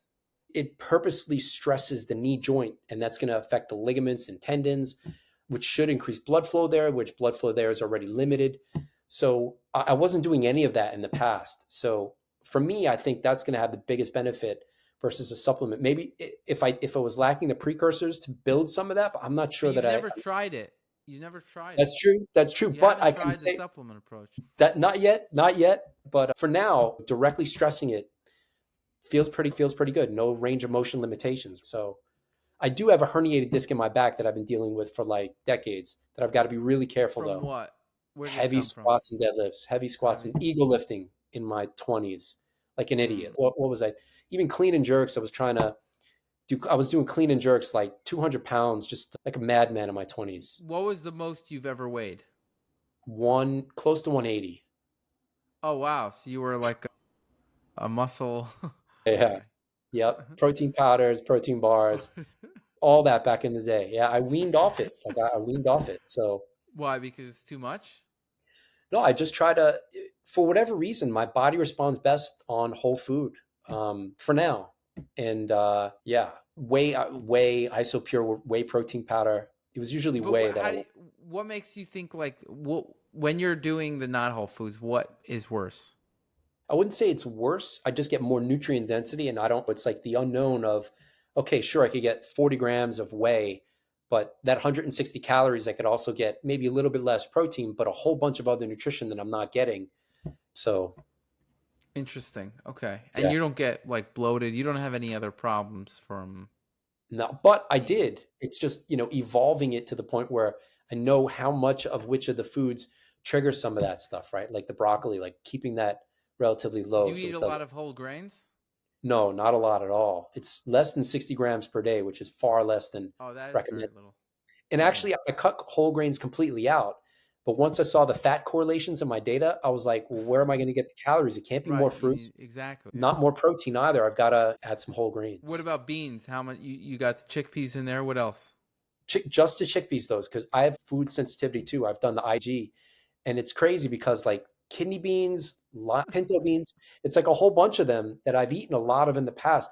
Like you're saying, I'd get the bloating, pain, all that stuff. Chickpeas, no, basically no problem. Oh, interesting. Okay, so Yeah, you're saying that it's not like you don't. If you eat the wrong things, you will get bloating. yeah, yep. Oh, okay. So you're on a somewhat of a paleo diet, if you will, right? Not much Uh, grains, not much beans, Fish every day. meat. Yeah, no, not that often, but I'm not opposed to it. It's just the fish, sardines. There's not I enough. just So I'll tell it, you something. When I eat a lot of fish, it harms my cognitive function it harms your cognitive function. Wow. because I know why. Basically, I take activated charcoal and it goes away. So it's Huh. there's like there's fat soluble toxins like dioxins in fish that activated charcoal seems to bind to that give me problems if I eat too much fish. So for me, Yeah. it's only 100 grams per day. I don't know how much. How much fish is too Oh, much I for think you? I was. Oh no, I was eating like a 500 grams Oh, wow. Yeah. So a that's day. for me, 100 grams, no problem. But no, for it was, I get the omega 3s. I don't get that from meat. It's more satiating for me. I like meat. I like eggs are okay too. What's your main protein source? Fish, it's the sardines. So today was 2150 workout day today. So uh, calorie intake a little bit higher than usual. But all right, let's see. Protein 113 grams of protein today. 41, I had two sardines. So 41.6 sardines, chickpeas 13, collards 10, mushrooms 9. Actually, How long mushrooms does it take you twice. to measure all these things in a day? It takes a little bit of time, but I enjoy it. It's a hobby, right? I've gotten shit from people in the past. Yeah, why do you do that? But I don't feel right if I'm not actually weighing everything in quantity. It just doesn't feel right. Hmm. You got to be quantifying it. Are you still at Yeah, Tufts doing research, or yeah. Yep. you are? Still a tough. Okay. Yeah. What are you doing there for So research now? I have a human study, which is a high soluble fiber diet versus the USDA guidelines on the potential effect on muscle, gut muscle axis. Can we improve muscle mass and physical function if we 4x your soluble fiber intake from a whole food based diet? It's basically the Mike diet in Okay, older interesting. adults. Older adults. So it's a clinical trial. Yep, randomized control trial. How many people? 3 people have finished. It's going to be 24 people. It's not that much. 3 have finished. Okay. We've got 6 enrolled in January. The next few months, we should be ramping up. Okay. Do you also teach there, or No, what do you do? occasionally class here and there, but Okay. What do you teach research. on? The last The class I did was a month or two ago. It was gut muscle axis, impact of diet on the gut muscle axis, 2 hour presentation, guest host spot. okay, impact of diet on the gut muscle axis. Okay, that was Yeah. actually one of the review papers I saw. So I've Okay. actually done that high soluble fiber diet in mice, aged mice, to test the same effect. And yeah, no major. It's crazy because if you look at it was females and males. We tripled the soluble fiber content, just whole food, and so it was 17 mice, which isn't a lot, but they're genetically homogeneous, so that's a decently powered Hmm. study. High soluble fiber diet as a whole group, no difference in terms of muscle mass, grip strength, or treadmill endurance capacity. So it doesn't impact soluble fiber doesn't impact gut muscle axis, 3xing it. But all of the high soluble fiber mice got lean. They lost a ton of body fat. And it gets even more interesting is the female mice ate the same amount of food as the controls, lost weight, had better treadmill endurance capacity, which does suggest a role for gut muscle, but only in the female mice. The male mice actually ended up eating more calories on the high soluble fiber diet, but Wow. didn't have an impact on muscle. No improvement in muscle strength or muscle mass, So only in or the females? only in the females. But both the males and females lost a ton of fat mass, improving body composition on the high soluble fiber diet. And this is Okay. the animals have to eat So they exactly lost what fat mass, but only the females increased muscle mass. it didn't increase muscle mass, but improved the treadmill, how far they could Oh, run okay. on the treadmill, and ate the Do same mice amount of food. fart? Yeah, I don't know. That I don't know. I don't know. And they eat their own poop, which is even worse. They So, yeah. So how do you measure how much? It's a confounding variable. Who's eating their own poop? They all eat their own poop. It's a limitation. And the CR mice, especially, they're eating everything they can find in their cage. That's That's why terrible. I don't know if you watch Rick and Morty. Do you watch Rick and Morty? No. There's a doctor, and they make a joke that she's the therapist, and on her door it's the coprophagia. She's a coprophagia doctor, which is basically the shit eating doctor. Anyway, that's a joke. Yeah, Oh my gosh. the mice are Okay. coprophagic. Yeah, they eat their own. They eat their Oh own my poop. gosh. Yep. Oh my gosh. So, what about the best fiber for butyrate is resistant starch? The best is that the best fiber? So I don't know the answer. I don't think anybody knows the answer to that. So it depends on your gut microbiome, because if you don't have the fiber degrading bacteria, you probably won't make it, right? So then, and then it's not just one bacterium, it's probably a whole group. So you'd have to, and then a whole group of bacteria working together because they can cross feed. So you could have acetate producers and not have the butyrate producers, and have high acetate but have low butyrate. I used to think it was super easy, just increase soluble fiber, but then which one? So many factors. What percentage of people do you think have bacteria to produce butyrate from resistant starch or soluble fiber? Probably everybody, but it's a matter of, do you have all of the How bacteria? Do you much? have, and yeah, yeah. And then which fiber do you respond best to? Resistant starch, pectin. There's so many different fiber types. Arabinoxylan, beta glucan. There's so many damn inulin. Just from my own experiments, I've megadosed each of these fibers to the max of capacity, where I start really getting like serious gut issues. The only one that I could notice was really having that butyrate effect was the resistant starch. But wait, butyrate effect. But did you measure, or it's I'm just no, I'm just it's based on subjective feeling. So I feel when it hits me about 10 to 12 hours later, and I think it peaks at probably 16 hours later, whatever. But basically, like I feel it hits me. how does it feel? What's the feel? It feels it's a certain it's like sharpness. It's more relaxed, more focused. It has similar effects to when you take a butyrate supplement, like a Hmm. large dosage, but it has that effect over a continuous amount of time. Personally, I'm convinced when it hits, right? You could always argue that it's placebo, whatever, but I'm convinced that it's a real effect. Meaning it's beyond what I would consider a placebo effect. So that at a certain point, if it's strong enough for you, then you realize, hey, this is not a placebo. Where it always could be, but I've taken it 1,000 times at this point, and it's a very consistent effect. Even if I take it every day, I could still feel it.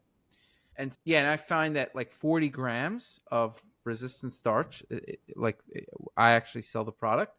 It's called Joe's Resistant Starch, but I find 40 grams of that is the amount where I don't get the gastrointestinal effects.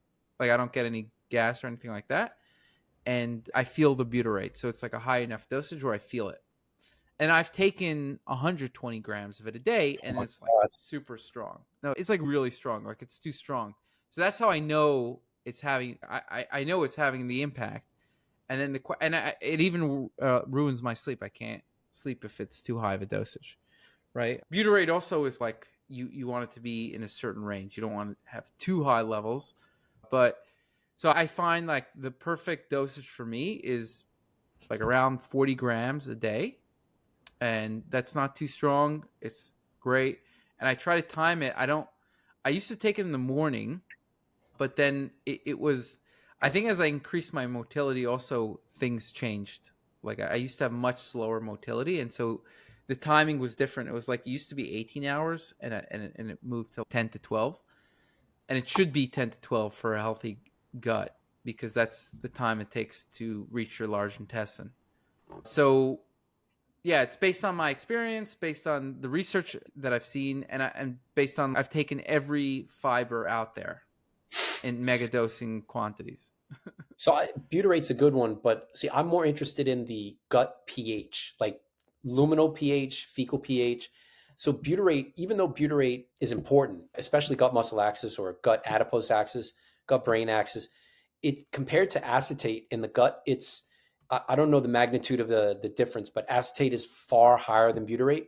So my interest would be, how do you best acidify the colon? I don't know, maybe that's an experiment to do where you take your poop pH. I don't know if you can just Oh, dip interesting. So yeah. I'll tell you something. Yeah, when I take too high dosages of the resistant starch, I'm talking about like 100 grams. It actually hurts my large intestine. Like I feel some pain there, and Wow. I think it's because it's too acidic. Like I feel like it's too acidic. It just has that kind of feeling where it's like burning a little bit almost, right? And it's because it's too much butyrate. That's what I'm saying. Like I've done these experiments. I've done over 10 years. Not just So butyrate. It's going to be, they're going to ferment it. It's going to be acetate, propionate, butyrate, probably even valerate, the C5. it could be, but I find that the resistant starch really turns into butyrate more. And I guess it depends on which one. The one that we have it's derived from corn, and it seems to work really well in converting to butyrate, just butyrate. So the other fibers seem to do random stuff, meaning like it seems to. I don't have any like significant effect on butyrate. It seems to probably be more broadly like acetate, propionate, increase acetate and propionate. But the resistant starch that I take, it seems pretty focused on butyrate. From again, I could be wrong. I don't know if it's not creating acetate. I just think it's focused. Yeah, the gut pH thing, that's the thing I'd be interested in the most. If the resistant starch, so inulin in the in your case, maybe resistant starch is better at acidifying the colon, but not going to 120 grams. But in the published research, inulin seems to be the best at reducing it. But like I said, Reducing gut the pH, pH. The yeah, problem is you can't take too. I'll let's say yeah, me megadosing with inulin is 10, 15 grams, and all of a yeah. sudden it's like holy crap. It's like I'm bloated as hell. I'm farting. Not Um, just that, there's yeah. published data that it increases liver enzymes in certain people at very high doses, 30 grams per day. So obviously you'd want to avoid that too. So I think it depends. Yeah, it's for me. The best fiber by far is resistant starch, and yeah, it seems like actually like a lot of my labs are even better when I'm eating less fiber, meaning like Well, more resistant starch and not as much just general fibers. yeah. That's what I do now. So I'm doing an experiment where I went on the high fiber diet, like super high. I was taking like every fiber on the market, like all these things. And then I was like, okay, this is not working. Now I'm just focusing on the resistant starch. Yeah, I don't take in any other fibers. And then I take nutritional yeast, which has beta glucan. So and then just certain things that have fiber in general. I'm not eating much salad. I'm trying to see a little bit. I used to eat like loads of broccoli and salad. I was like, again, when I was eating lower amounts, there were certain things that improved, including my biological age. Again, you got to look at these things in context. But what else is there? Yeah, so I'm doing that experiment to see what happens because I feel like in order for me to get enough protein, I can't without being too bloated. I can't eat too much fiber. There's limits. And so if I'm taking 40 grams of the resistant starch, that's 40 grams, but it's actually only 60% resistance, like resistant starch. So what is that? It's zero point 0.6 24, times 24 40, grams, 24. 24. Yeah, 24 grams. So that's 24 grams of resistance. That's 24 grams of soluble fiber just from that. And then I'm taking 40 grams of brewer's yeast on a lot of days. So that's probably half fibers. I don't know, at least a Yeah, it's a third, lot. probably half. And yeah, just from those two, I'm getting a lot of pretty, decent amount of fiber. Yeah, so 40. your soluble fiber intake probably higher than mine, even on 85 grams of total fiber per day. Oh, I wonder if that's the reason for the biological age. So, oh, a part of it, obviously Maybe. not all of No, but I used to be on, I'm telling you, I used to be on like 100, over 100 grams for sure. I don't know exactly. I think it was probably like 150 because every meal I had either like large amounts of broccoli and salad, and then supplemental fibers I was having like 100 grams a day. it. I'm going to look into the urea cycle some more. There's got to be more inputs than just arginine and ornithine. I can't think of any other. All directions point to the liver. If it's going to be made in the liver, and it's higher than it should be with normal kidney function. The question is, why would you be making more of it? Why would the liver be making more of it, right? I don't know. Honestly, I don't know. I don't know. Yeah, I want to get it down because of the mortality studies, but then on the other hand, this new study shows that higher urea could even lower mortality. So I don't know what to make of this anymore. So UK Biobank has a pretty good study of 500,000 people showing the U-shaped association for blood urea nitrogen. And if I remember off the top of my head, I think 16 was the lowest portion of the U. So yeah, I got to find this study for you now. Hang on. Yeah, go for it. Yeah, 17. 17. It's here. I'll get you this. This is an easy one. The lowest mortality at 17. Yeah. Yeah, that's one portion of this paper. They had two. They had a longer study and a shorter study. The study with the shorter follow-up, it was 17. But wait, I got to look at the other one. All right, so it's in this paper here. This paper is a gold mine for optimal ranges for CBC stuff. So they had a small, in this study, there was a cohort of 19,000 people who were followed for 31 years. Higher levels of BUN were not associated with all-cause mortality risk, so smaller sample size, but a longer follow-up. But then when they had a 425,000 people study that had a shorter follow-up, 17 was lowest risk. Uh-huh. But when you look at the all-cause mortality data for the smaller sample size and the longer follow-up, it's right at that border of that hazard being higher than a hazard ratio of 1 for all values above 16. See, this is a good one. I like this study. Yeah. Interesting, the uric acid here seems to be dose dependently higher the worse, whereas there's other studies that show a U curve. For something, but wait, more important, even based on the biological age study that you posted here, is the lymphocyte percentage. But even going beyond that, I track individually neutrophils, monocytes, and because the two of them increase. What's your lymphocyte percentage? 45. It's always pretty good. I think mine is over 50. Nice. So your lymphocytes are high, or your neutrophils and monocytes are very low in order to have the high percentage. Because if your neutrophils and monocytes are very low, like 1,000 for neutrophils and like 400 for monocytes or 300. Anyway, that part of the equation should be your absolute lymphocyte level. Here's the lymphocyte percentage. Lymphocytes. Okay, now absolutes. Yeah. So wait, so 2. around 2,000. Yeah, that's a little bit high, but I don't think that's associated with all-cause mortality risk.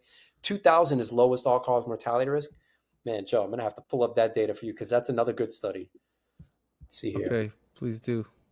2,000. It looks like I range. Oh, I actually just no. I would like to see that because I actually just researched this, and it seemed like I couldn't find any research for under 3.7, meaning 1.5 to 3.7. Okay. But I would like to see what you got there. Wait, 1.5 to 3.7 for which? For what? Lymphocytes. For this one, it's 108,000 people. I mean, I don't know how much. I haven't seen a bigger studies, but if you've got bigger studies on lymphocytes, yeah, share. Okay, so these are my lymphocytes. What else did you want to see? Neutrophils? Neutrophils and monocytes. So wait, so you can see when you look at the lymphocyte. My monocytes are low. Yeah, but which that's is a good thing. Yeah. Wait. So lymphocytes, when you look at the curve, you'll see that having low lymphocytes, the all-cause mortality risk goes up. So you're at the right. Your lymphocytes being relatively high is on the right side of history because they also decline during aging. So, all right, monocytes low, neutrophils. What's that absolute number? I can't see. It's 2.49. So 2,000 to 3,000 is lowest all-cause mortality risk. So yeah, you're good. That's around where it is. Yeah. Yeah, you're good. Yeah. So that's lymphocyte percentage then is good. Yeah, so, I measure total white blood cells obviously, but I pay no attention to that total number because it's more important to look at the neutrophils, monocytes, and lymphocytes and that lymphocyte percentage. To me, that's more instructive than the total white blood cell count. So what are your monocytes, let's say? 0.14. That is pretty low. But this is also when my immune system is better than ever, so it's not like it's causing immunodeficiency. So in my notes here, lowest all-cause mortality risk, or sorry, increasing all-cause mortality risk is when monocytes are less than 250 for CVD mortality. So you don't want all your data to be in the hundreds, or even less than 250. Wait, It's 250 to 100 for cardiovascular mortality. So yeah, just for CVD mortality, less than 250 would be a flag. But that would be your average monocytes being less than 250. If you took the average of all these data, it doesn't look like it'd be lower than 250. So I wouldn't pay attention to one test where it's low. If it's always low, probably red flag.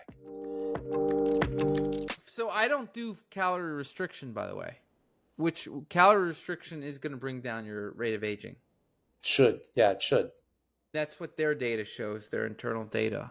And it would make sense, right? But so I don't do that. I don't do it on purpose. So I just eat to content.